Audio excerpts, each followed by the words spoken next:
I would like, if I may, to take you on a strange journey.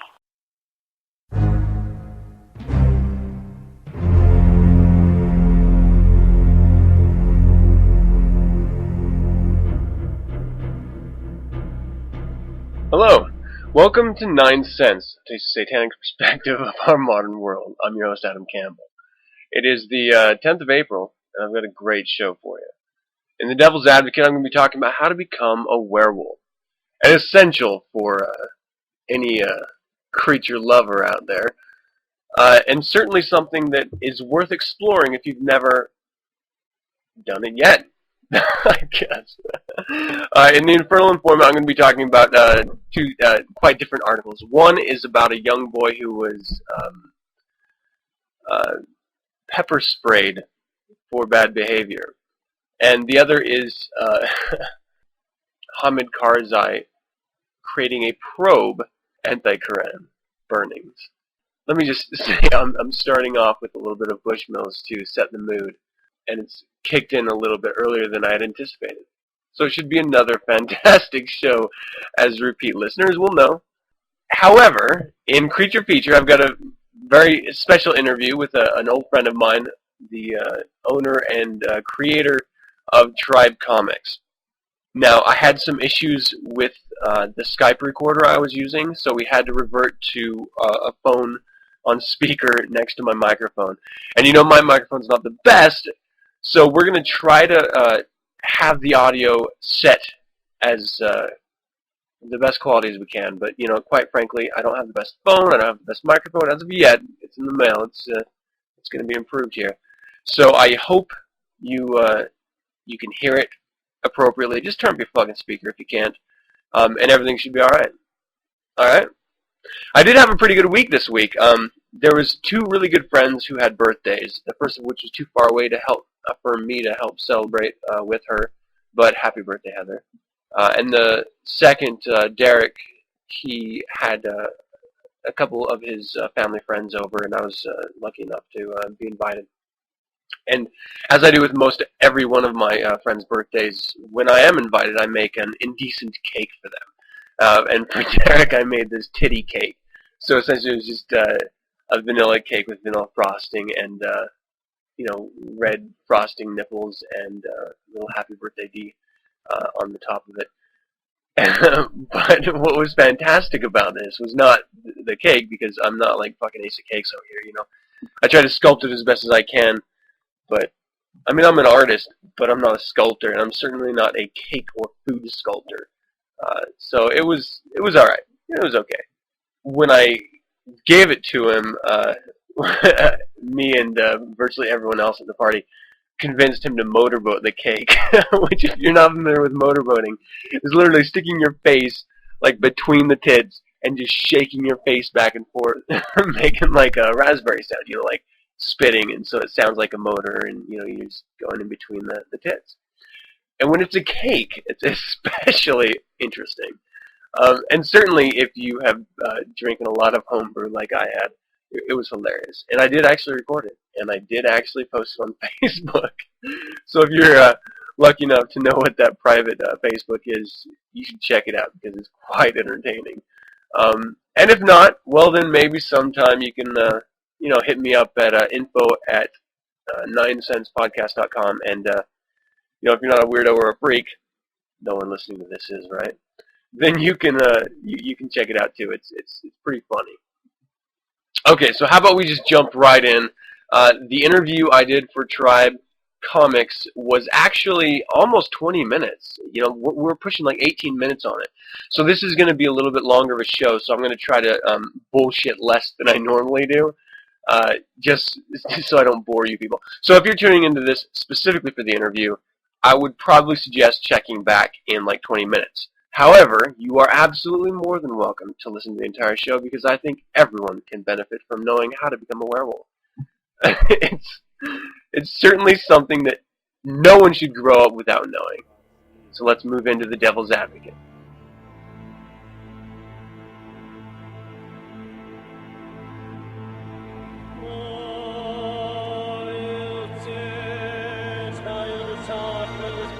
Oh assume Florescia, New Agata, Belarusha, Calazo, Sobradoro, Dore, Ita, Nazocha, Gira, Star, Mary, Belarus, Satan, Glasoro, Ta, Natua, Dinamizo, O, Commander, Ta, Nobeleva, Yogi, Sobate, Kilimu, Bereja, Aleti, Warriors, Obele, Girish, Serum, Bore, Kalekia, Gazola, Nure, Suga, Ta, Ere, Jolton, Delay, I've taken my name upon myself. I live at the beast of the devil's advocate.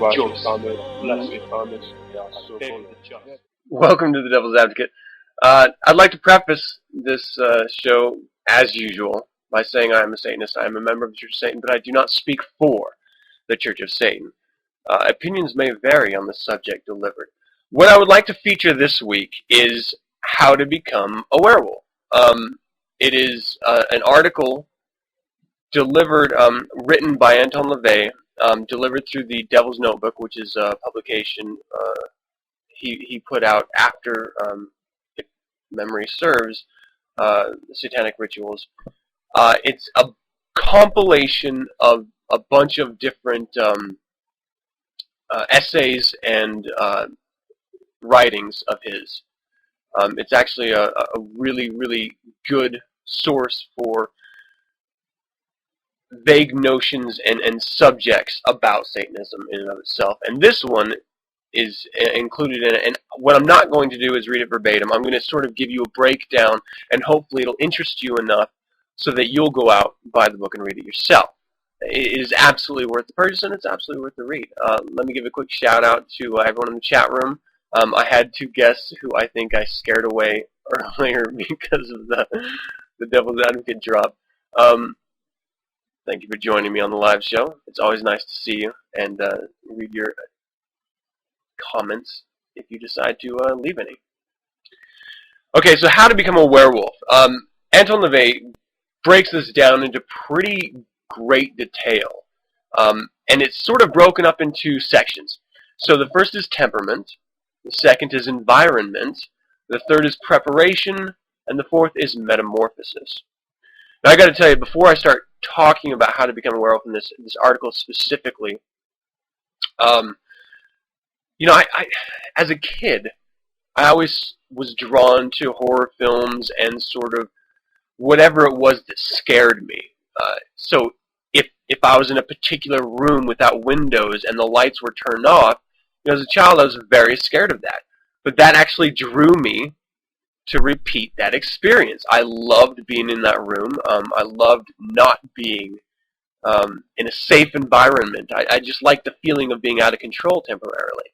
And certainly as a child, there's a lot of scary things that you experience. And for me, you know, I just sort of wrapped myself in every single one that I could get my senses on.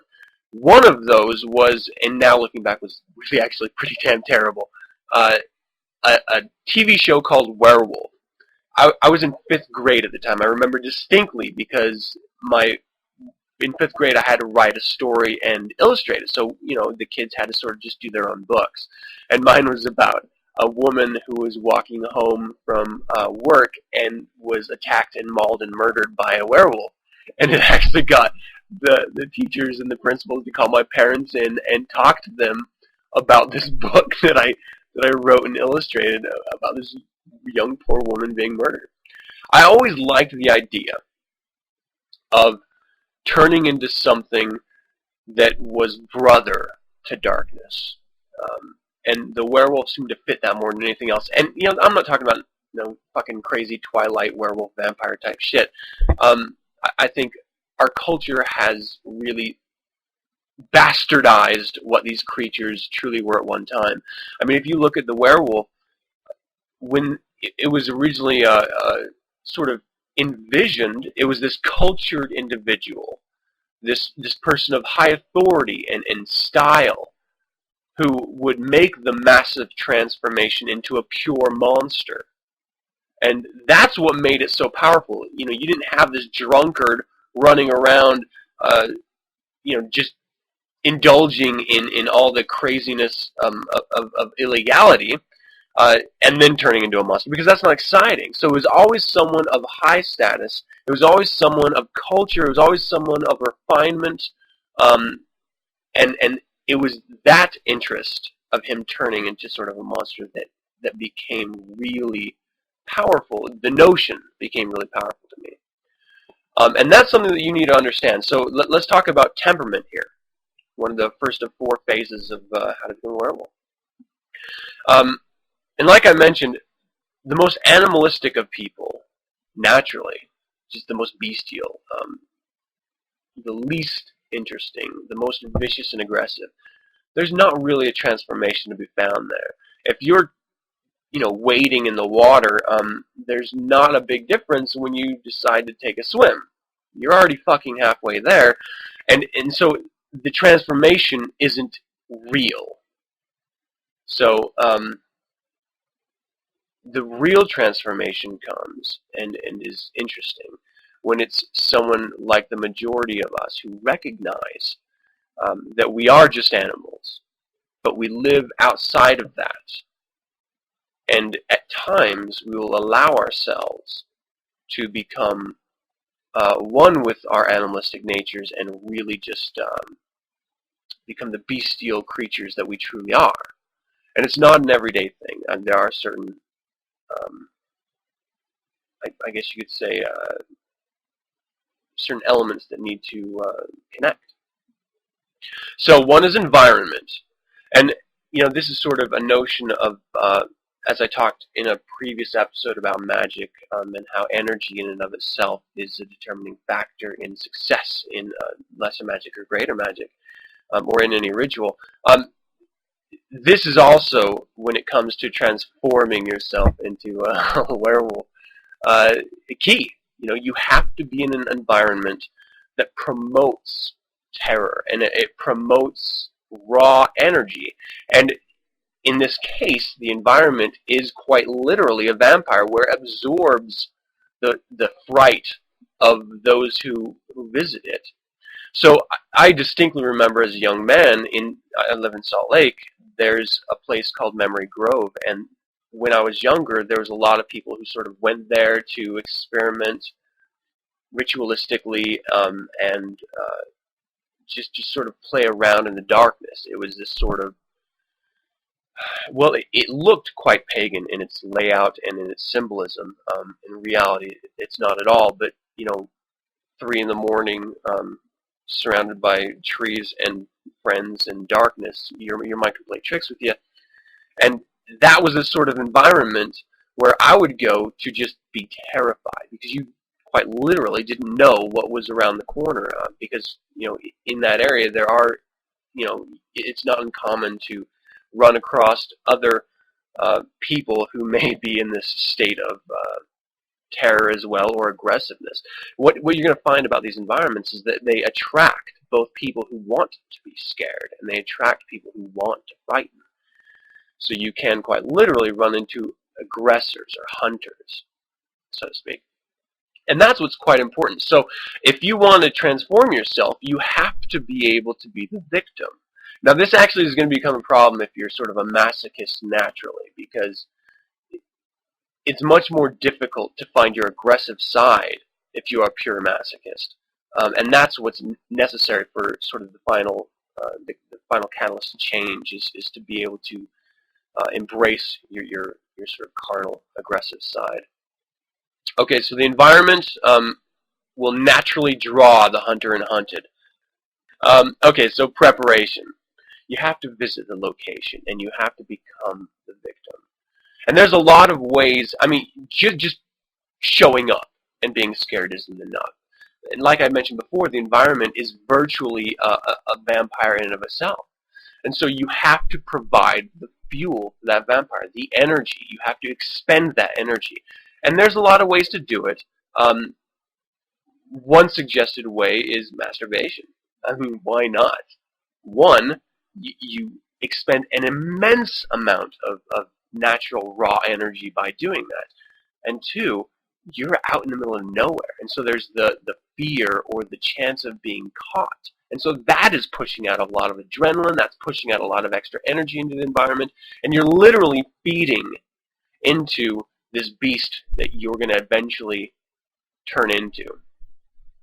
And the last stage, after you've done that, and you leave, and you reminisce, and you think about it, and you obsess over it, you're going to want to go back, and you're going to want to experience it again, is the metamorphosis. So when you do return, it's almost like an old friend welcoming you back home. The terror is still there, but you're no longer frightened by it. And actually, you're a little bit excited by it, because now that it's a friend, you sort of want to play with it, with that terror and that fear, and you become the hunter. And it actually helps if you sort of dress the role, and that could be whatever type of creature you want to be. Hopefully it's all synthetic. We don't want you fucking hurting any animals to do this. But that's really the key, is when you return, and you're still a little bit scared, but you're met as a friend, then you can truly become the creature, and there's going to be a moment of change for you. Now, I'm not talking about Hollywood and physical, you fucking grow a snout and your hands break off, but it is not uncommon to physically want to act as an animal. I distinctly remember when I was in the barracks in the military in Georgia, there was a lot of energy in that area, and it probably stemmed primarily from the young men and women who would go through those courses, and all the stress and the anxiety, and some people have great sorrow during those times, and all that energy gets built up. And I was just sort of feeding into that. And there was a night where the window opened and wind was gushing in, and I literally had to just crawl out onto the floor on all fours as if I was a creature and just explore the environment of this barracks room. Now, I was lucky enough not to be walked in or met, because I don't know how I would have reacted in that situation, but it was something that I'd never done before, and it was just so out of character for me. I had to act that way at that moment. It was just this power came over me, or this excitement came over me, and it was quite interesting. And I suggest if it hits you, to run with it, because there's nothing bad about exploring your own mind, your own behaviors, whether it's subconscious or not. Alright, so for more on how to become a werewolf, certainly go out and pick up The Devil's Notebook by Anton LaVey. It's available currently in publish. It's available everywhere worldwide, so check it out, pick it up, definitely buy it, and read more about it, because I gotta be honest, Anton LaVey puts it a lot better than I do, and he brings a lot of points and a lot of information that I've intentionally left out. So you should absolutely, if the subject interests you, check it out. Again, The Devil's Notebook, it's worth the read. For any more information on this subject, or just information about Satanism, visit churchofsatan.com. The Church of Satan is literally the only website that's accurate and official. Let's go ahead and move on to the Infernal Informant. Bodies of darkness, earthquakes, volcanoes, the dead rising from the grave, human sacrifice, dogs and cats living together, mass hysteria, all in the Infernal Informant. I love that drop. Alright, so the Infernal Informant. Today we are talking about... Alright, so I've got an article here, BBC News Online. Afghanistan President Hamid Karzai has ordered a probe into the deadly protests over the burning of the Koran in the U.S., his spokesperson has said. Protests over the burning by a U.S. pastor began on Friday and have left dozens dead, 7 of them UN staff. And actually, I think the number, the article later states, is 22 people, including 7 UN staff, died in Mazar-e-Sharif due to these protests. The probe is to investigate what turned the demonstrations to violence and why police failed to prevent the killings. Really? What? It is completely out of character for a mass group of oppressed Muslims to act out violently. Who has ever heard of that happening? That's just insane. No one would ever have suspected that to happen. You know, and it is important to send out a probe of investigations to find out why it would happen. I don't know, maybe because they're insecure about their faith. Maybe because they're fucking Zionist fanatic freaks who cannot stand any type of objective reasoning. And they live in a culture dominated by religion. If you're not allowed to express yourself, how do you know how to react to other people who do? You know, we actually still see it here in America, where we're supposed to have freedom of our religion and freedom of speech. You know, just being able to say and do whatever we want. You know, down in the Bible Belt, southern U.S., there's still a lot of fucking crazy-ass people. And this pastor who burned the Koran on this ridiculous mock trial, let's see, the White House says, quote, "We absolutely condemn the burning of a holy text. We think it is un-American and inappropriate." And I absolutely disagree. I think it's absolutely American. You know, I don't like when people turn to violence against others because of a difference of ideas. But this is the best way to differ with an idea. Ritualistically, however your crazy rituals are. Now, I don't back this this pastor at all. I actually think any Christian pastor is really fucking crazy, personally. But this guy has an absolute right to do this. If he wants to have a mock trial and burn any book, even if it's a Satanic Bible, I don't like it. I don't agree with it. But it's his fucking right. And if people react negatively because of that, specifically go out and murder 22 innocent fucking people who had no connection to this act at all, well, that's not the fucking pastor's fault. That's those crazy motherfuckers' fault who did the murdering. You have to take responsibility for your actions at some point. You know, if we're going to genuinely live in a free society, there are consequences to that freedom. And if you're not willing to pay those consequences, then you're not willing to live in that free society. That's really the bottom line. You may not agree with it, but it's the fucking truth. And unfortunately, death was the result in this case. Obviously, I quote, "It is an additional serious security challenge in a country that faces considerable security challenges," General Petraeus said. Backing up a little bit, every security force's leader's worst nightmare is being confronted by essentially a mob, if you will, especially one that can be influenced by individuals that want to incite violence, who want to try to hijack passions, in this case, perhaps understandable passions. That was General Petraeus saying that it is understandably passionate to react violently. That's the guy fucking representing us militarily in Afghanistan. Fucking asshole.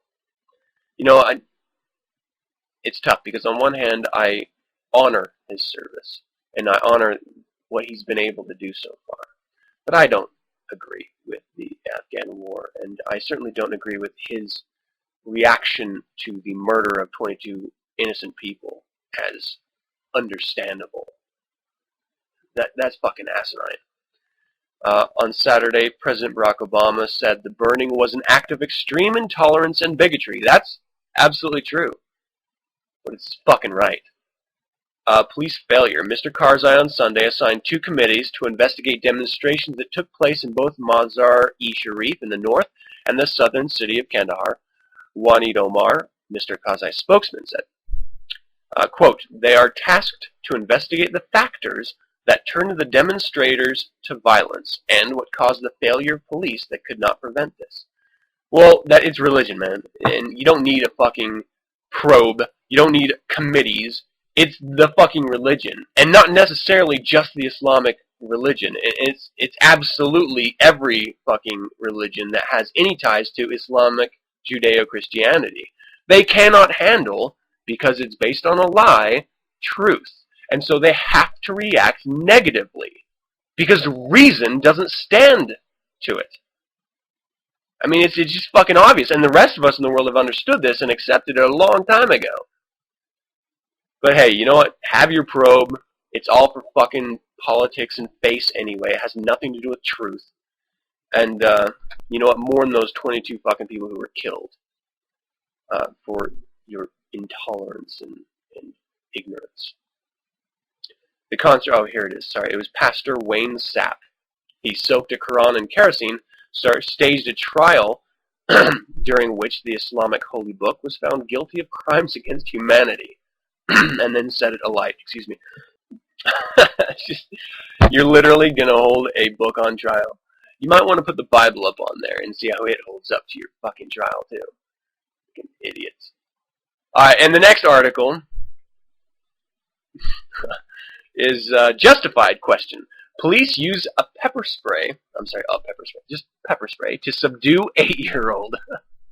Despite son's violent behavior, mom says police should have handled it differently. This is actually on MSN Today, people. It was a show, and the article goes as follows. The mother of an 8-year-old Colorado boy pepper sprayed by police after he exploded into a violent rage. She believes the school and police are partly to blame for allowing the incident to spiral out of control. Quote, the school he was at was for children who have special and emotional behavioral issues.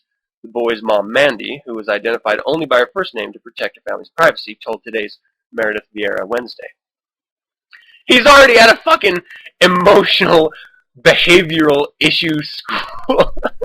That didn't make any sense. But the kid has fucking problems. And so it's a shock when he fucking just reacts erratically and attacks the fucking teachers. Now, the fact that this kid is 8 years old, and it's not teacher, it's plural, teachers, multiple people, I'm assuming probably just 2, and they literally ran away from this kid, is shocking to me. I don't know any grown adult who would run away from an 8-year-old. Now, I could see, okay, if he had a fucking knife, or if he had a gun, or something like that. But he had pulled trimming from the walls and floors and stuff. So he was like holding a stick or something like that, waving it around. He was actually threatening these teachers with their lives. He said, if you come out, quote, if you come out, you're gonna die. And the kid admits that, you know, it was erratic. He doesn't understand why he did it. He just did it. And this is not the first time he's done it. And so when the police came in, or the security came in, they tried to talk him down, and they sprayed him twice in the face with pepper spray. I laughed, because I genuinely think this kid got fucking a lot lighter than what was due to him. You don't chase around people with sticks and expect nothing to happen from it. And I don't give a fuck if you're 8 years old, or if you're 20 years old, or if you're 80 years old. There are consequences to every action. And if he didn't know that, the fault lies solely with the parents. That mom, Mandy, claims that she has never had any problems with her son at home, and it is only in a schoolroom environment that he flips out. I have a hard time believing that, for one. But two, it's your duty as a parent to educate your children about behavior and appropriate behavior. Now, there's sort of 3 phases to behavior as I see it. There's adult behavior, there's children behavior, and then there's school behavior for children. Now, kids can be kids, and they can throw snowballs, and they can play fight and stuff like that, but not at school. At school, it's a lot tighter restrictions. You have to be much more, tipping your toes around behavior. Just don't touch your other students. Be respectful, especially to your teachers, who get paid shit for dealing with your ass. And, you just have to toe the line when you're at school. Showing respect to your elders is key here. And if you haven't taught your kids that, well, then you should be fucking pepper sprayed too. I mean, those security officers should have not only pepper sprayed your kid, but she was on her way. In 10 minutes she would have arrived. And as soon as she did get in there, they should have just jumped on her ass and sprayed her right in the face for being a bad fucking parent. And yeah, I do fucking blame absolutely solely the parent, because at 8 years old, there's only so much you can do on your own without guidance. It's fucking ridiculous. And for people to really just jump on this kid's side and say, oh, it's just a poor little kid. This wasn't the first time he's flown out into a rage. By his own admission, he was wrong. If he can't control himself, There's some real problems at home that Mandy is not fessing up to.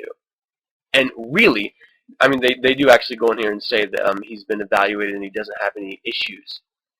Something set him off. And the article actually alludes that it was the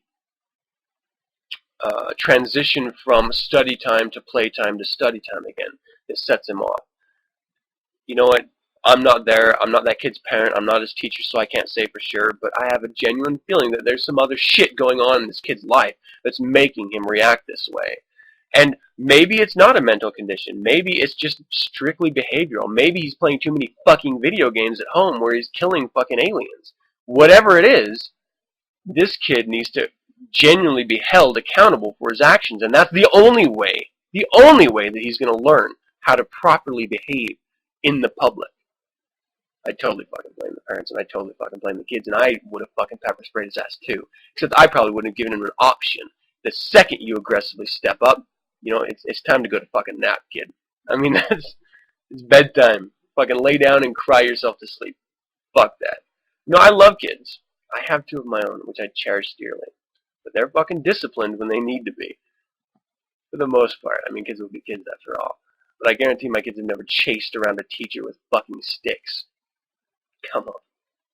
I mean, close. But not actually sticks. Alright, so that's it for Infernal Informant. I actually do have that interview from Creature Feature. It was pre-recorded, and like I said, the audio quality's not that great, so I hope that's going to be okay, and I hope you can handle it. And it is a little bit long, so just bear with me, because at the end of that, I do have a great Bizarre the Bizarre for you. So if you can hang out, enjoy. The sky is dark, moon piercing the night. Through the trees the damsel in distress comes, breaking through the underbrush, fear painted on her face.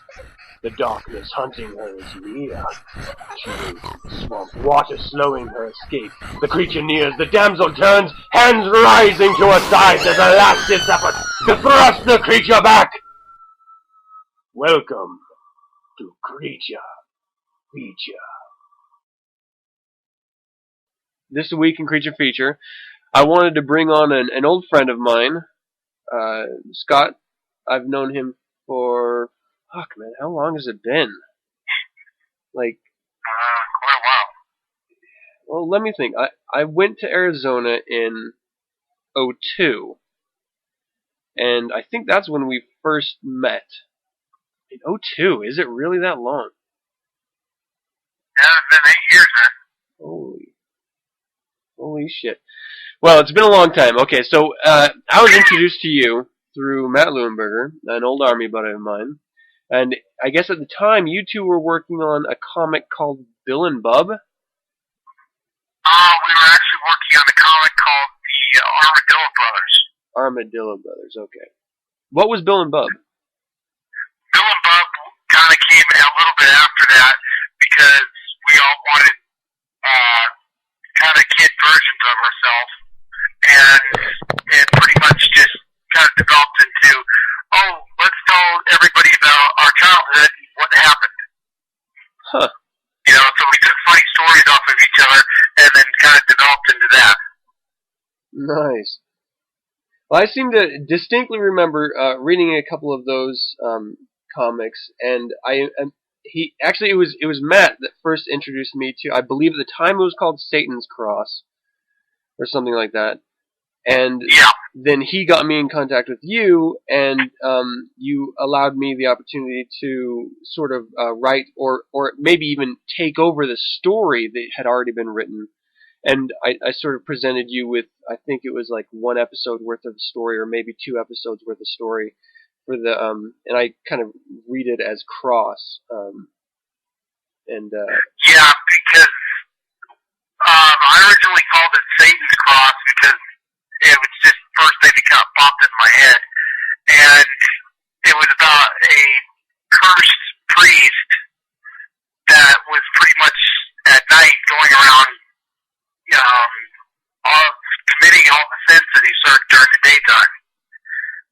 And then I sat there and read some of your little small storylines, and I thought, well, okay, maybe this guy can, kind of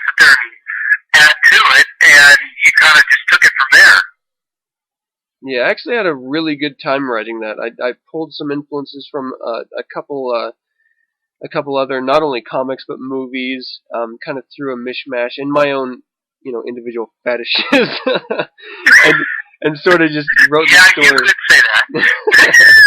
But I had a good time doing it, and then when I saw the visuals that you drew up for it, and so I guess that's the first thing here. So Scott, you own and run T.R.I.B.E Studios, and you publish your own comic books, not only just online, but also like you go to conventions and you sell trading cards of your artwork and stuff. Is that correct? Yeah, we are mainly an online-based comic company, and I pretty much deal with several dozen creators throughout the U.S., and there is one up there in Canada that I deal with too. We won't hold that against you. And we pretty much sit there and put out a 4-story book called Tribal Stories, and we're currently up to number 4 right now, and we hope to have 8 out by the end of the year. But that involves, several different creators and myself in that book. And like I said, there's about 3 or 4 other ones, like Micron, Comic Bug, and Hot Dog Man. There are several other titles that we have. Nice. Mm-hmm. So let me sort of take this back to the beginning of T.R.I.B.E Studios, if you'll allow me. What got you into comics in the first place? Well, I've been drawing since I was 8. That's pretty much the start of it for me. And I used to trace everything. Okay? And I guess that's why I've got that little bit of an ink thing going on too. But my main focus is drawing. And one of my sisters came up to me and said, "Hey, why don't you try drawing that instead of tracing it?" So I pretty much did, and I started off drawing like the old Sunday funnies, and just kind of went from there. And it just, once I picked up my first Marvel comic, that's when I knew that I wanted to, use my skills to draw comics, because that's what I enjoyed reading. That's nice. And at what point did you decide to start your own company for it, and rather than the alternative of trying to get hired on with a different company? Basically, we were sitting around with 3 guys, my 2 friends, Matt and Clayton, and pretty much we were all doing the old role-playing thing. We used to play a game called, the old Villains and Vigilantes. And we all sat there and were thinking, hey, why not put these to stories? We're pretty much stories anyway, but we were just, we had all these crazy characters, and we just wanted to sit there and, I guess, kind of share them with everybody. And the comics at the time we were reading just were okay, but they weren't really, stuff that we thought we could do better, I think. Nice. So you ended up creating T.R.I.B.E Studios. Do you remember what year that was? Actually, that was probably way back in maybe the 1990s. Wow. Yeah. T.R.I.B.E has actually been around quite a while, but it's never really launched until about, I'd say about 2 years ago. Nice. When I've kind of, kicked my butt in real gear and found some great people to sit there and work with me, and, just kind of gotten going. That's fantastic. So T.R.I.B.E was formed in the 90s. It just started taking off. What do you think, for other independent artists or other comic script writers or other people just interested in comics in general, what do you think could be some advice that you would be able to give them that may help them, or be beneficial for someone, that has to sort of fight to create this, something that you've created? I would definitely tell everybody this, that if you have your idea and you really want to get it out, I would, if you absolutely cannot sit there and, nobody, big companies doesn't seem to want it or anything like that, go ahead and get into it and find the printers and find the information you need to put it out yourself. Because if you don't, then you're going to sit there and be, 40 or 50 down the road, so to speak, and you're going to regret it. Yeah. Especially if you're, really caring about that character and really want to, really involved in it. And I just, want to say, it's just, like I said, you're going to want to regret it, because once I started really getting into this, it's a crazy ride. It's almost like, you kind of feel like you're somebody, and I mean, I guess that's kind of weird to say, but that's just how I kind of feel. You kind of get noticed, and you kind of get that attention, and it's just you and your creation are getting attention. Yeah, that's fantastic. I got to tell you, the first time, and this is going to parallel what you just said here. The first time, because I'm a graphic designer by trade, the first time I ever saw my designs and my products in a retail outlet, it was an immense thrill, because you're right, you do feel like you have you've contributed to society in some way, and you're recognized for that contribution, and there's a really great feeling that comes with self-satisfaction of working your ass off for something and finally seeing, even if it's not the level that you dream it to be, seeing some sort of return on that. I think that's it's a very important thing for everyone to experience in whatever industry you're in, and certainly for you comics, I think that's just a fantastic thing. So what I would like to do is direct other people to where they could find, Tribe Comics, where they could maybe order a published copy, or go to a store and pick up a copy, or where can they find you? Well, you can find us on the web at www.tribecomics.com, or you can find us on Facebook, and we're just under Tribe Comics, or actually Tribe Nation, excuse me. I'm listed under Tribe Nation, and all of our titles have their own pages on Facebook, so you can look up Comic Bug, Micron, Tribal Stories, and even our newer lines like the Tribe Kids Zone and the Tribe After Dark. So you had mentioned that you have 4 of potential 8 by the end of this year of one of your Tribe compilation comics, right? Yeah, it's called Tribal Stories, and the main characters in that right now are a character called Kid Intense, and it's pretty much, I guess you could say, it's kind of a Superman type character.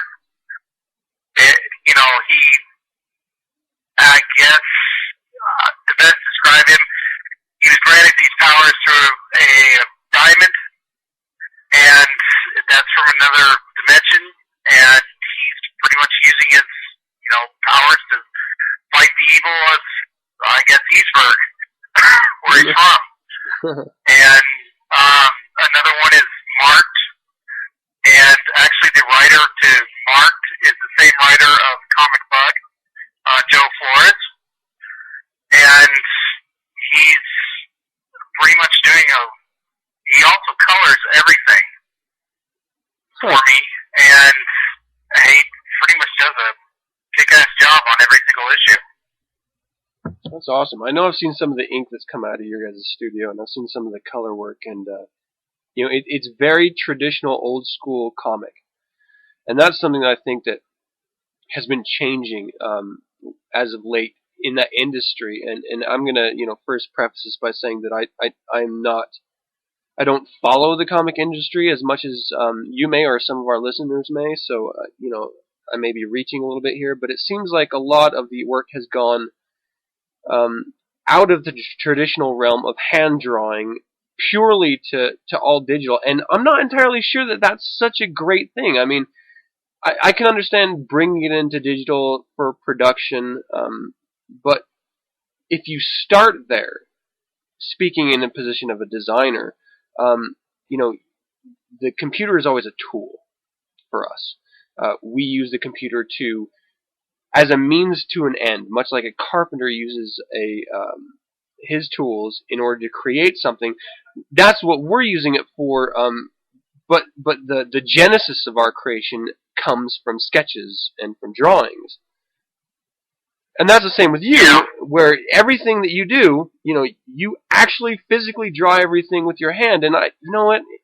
There may not be that big of a difference between a Wacom tablet and a pencil and paper, but it feels more real with a pencil and paper to me. And I would like to think that comes through in the artwork as well. So I really admire you for continuing that. I think that's fantastic. Let me say here for a second. So who writes the stories that you draw for? It's like I said, it's mainly the creators themselves write the stories, and I've been known to write a few stories. I've written one called The Rat, and I've got at least about 12 chapters of that at T.R.I.B.E, and I've pretty much written a few other little things, but I kind of leave it up to the creators because they know where they want their characters to go. Right. And I don't want to sit there and kind of twist everything around and say, okay, here you go, why should I be doing, what they came to me for? Yeah, no, I think that's great. And it's always nice to collaborate with other people, I think. It takes a lot of different talents in order to create a real masterpiece. And I think that might be also a misconception about the industry. A lot of people think that, hey, I'm going to tackle everything at once. I'm going to create and run the business. I'm going to create the stories, and I'm going to draw and ink and color everything myself, and I'm going to lay it out and publish it all myself. And if you're capable of doing that, more power to you. But there are so many people, so many talented people out there that could be doing portions of that for you that may, in fact, be better than you. That, if you just take a step back, you can not only provide the opportunity for a lot of other people to shine, but it makes you look better and the finished product better in the long run as well. So, kudos for that in your ability to step back and allow other people to write the stories and you focusing on the art and the business side of things. I think that's really it's not as easy as it sounds, but it's very important when it comes to a quality product. Cool. This is true, and thing with me is though that I do have to sit there and balance the business side with the art side, since I am one of the artists also. So I have to sit there and worry about where we're going to be set up, and when is this issue going to be out? So yeah, trying to manage and create deadlines can be a bitch sometimes. Yeah, this is true. I mean, especially when you have some of your guys that can't really do the deadlines because they have they have an actual job and they have actual things they have to do, and it's hard. But try and pull it through in the end. Yeah, I haven't forgotten that I owe you a story too. So I'll try to work on that. I keep bugging you every once in a while. Yeah. All right. Well, you know what? It was really great talking with you, Scott. Anyone out there who's interested in comics, and even if you just sort of like the Sunday funnies, T.R.I.B.E Studios, T.R.I.B.E Comics is a great venue. T.R.I.B.E Comics is certainly worth a look into. Order the 8-part series before it goes out of print, and you've missed out. You know. Thank you so much for joining me, Scott. I really appreciate it, and hopefully. I appreciate it too. Oh yeah, absolutely. And anytime you need me, hey, give me a call. Fantastic. Yeah, I think we're gonna have you And on again. I'll also keep you up to date on everything. Yeah, and I gotta tell you, as soon as we do get that cross piece out, I am gonna have you back on here, and we're gonna really kind of delve into that, the genesis of Cross, the story, the artwork, and really sort of dive into it, because I think some of my audience is gonna really dig that kind of storyline. I hope so. I really do, because I just think it's that type of audience that will probably do well with, and the other comics that we have on the After Dark, they might be interested in as well. Yeah, alright, cool. Well, again, thank you for joining me. Everyone out there in 9sense land, this is T.R.I.B.E Comics. Again, you can check them out at TR.IBEcomics.com, right? Yes. And like I said, we're also on Facebook under, T.R.I.B.E Nation, and all of our titles are found on T.R.I.B.E Nation. Fantastic. All right, T.R.I.B.E Nation. All right, so that's it for Creature Feature. Let's go ahead and move into Bizarre the Bizarre.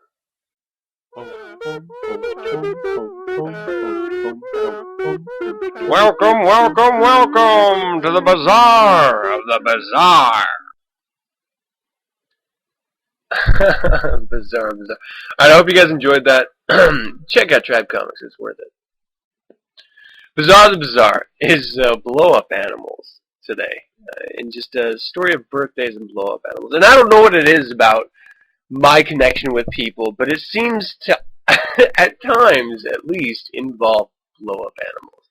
Now, let me give you a little disclaimer here. I'm going to be talking about some adult subject matter. So if you're not 18, get the fuck out. If you don't want to hear about it, get the fuck out.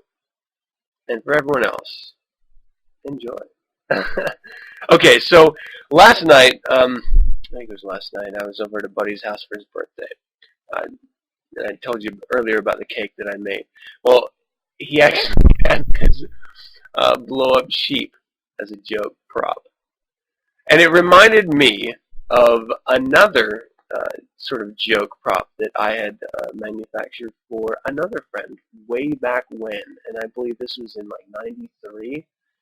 I'm sorry, no, not 93, 2003. Big difference there. So, I used to work at a coffee shop, and there's a lot of really great people that I met and hung out with at those times. And I had sort of made a bond with one of these friends where every holiday, or qualify, every birthday, we would get like a ridiculous, crazy present and deliver it to the person. So for one of the girls, we got this gigantic, oversized dildo. I mean, it was ridiculously big, and we had her open it up in like it was the equivalent of like an Applebee's type place. It was really embarrassing for her, but it was hilarious for everyone else. And so that's the type of thing I'm talking about. Another girl, I sort of I got this clown head and a jar of Vaseline, and we called it Heine head cream. And so the idea was to take the Vaseline and like rub it on the head and have whatever guy you want to wear that clown bald head and rub the Vaseline on your ass. It was meant to be funny, and it was really funny when she opened it up in this sort of Caribbean fancy restaurant. It was just embarrassment all around. It was great. And so it came time to celebrate my partner in crime's birthday, and I got this inflatable pig.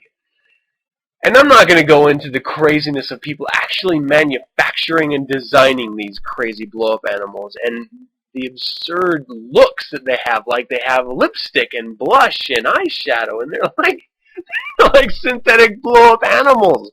What?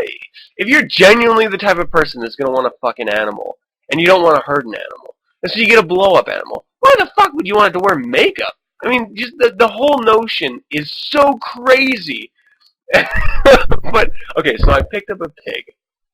and I got some whipped cream, and I sprayed the whipped cream in the hole that is supposed to be, if you're those sick fucking people that want to fuck synthetic animals, where you're supposed to fuck it. And I delivered it to him as a present, saying, hey, your present is inside. And I gave him a rubber glove, and I gave him a condom, and said, it's your choice how you get in there, but in order to get your fucking present, you've got to get in there. Lucky for everyone involved, he actually went with the glove. But, okay, so he gets the glove, he puts it on, and he's embarrassed, and everyone's laughing, and it's a horribly embarrassing moment for him. He digs into this fucking blow-up pig. It was... If you were watching this, it was probably the best thing you've seen all year, and quite potentially for some of the people that were there, their entire fucking lives. I mean, it was really awesome. He was digging in there like there was fucking no fucking tomorrow at all. Like, the key to survival of all mankind was inside this hole, and he had to get it. And whipped cream is spilling out of it, and it's messy, and it's dripping all over his fucking floor. And then I hold the little envelope and say, oops, I forgot to put it in there. Here's your real present. So the whole thing was literally just a way for me to record him digging into this blow-up doll with whipped cream spewing out of it as he's just thrusting inside of it. It was fucking hilarious and absolutely worth it. And really, that's all I have to say about that. Certainly, blow-up animals are just so absurd. Why the fuck would anyone ever get them? But one was at my buddy's house the other night, and I couldn't really understand it. It was so fucking crazy. Alright, and so, that's it for another show. I hope you enjoyed your stay. I'd love to hear from you. Visit 9senspodcast.com and send your correspondence to info@9senspodcast.com. Let me know any suggestions or critiques or general comments you might have. You can also visit the Facebook page 9sense. Just search it and you'll find it. And get updates on weekly topics and show times. You can view this live show right now on Ustream if you're not doing it now, if you're listening to it later. Visit ustream.tv/channel/9-sense. Sunday nights at 9, we start. You can download the show Monday nights via RSS feed. You can get it at 9senspodcast.com. Or subscribe via iTunes. And if you do search 9sense, leave me a star rating, even if it's 1. If you fucking hate this show more than anything else, let me know, because it's all going to go into me improving it. And if you like it, tell me what you like about it. Leave a rating and or comment. And if you'd like to learn more about the Church of Satan, visit churchofsatan.com. If you'd like to meet other Satanists, check out Undercroft at satannet.com. And if you'd like to hear other fine satanic voices, music, or personalities, visit radiofreesatan.com, an online streaming radio station, and they also download podcasts and stuff like that.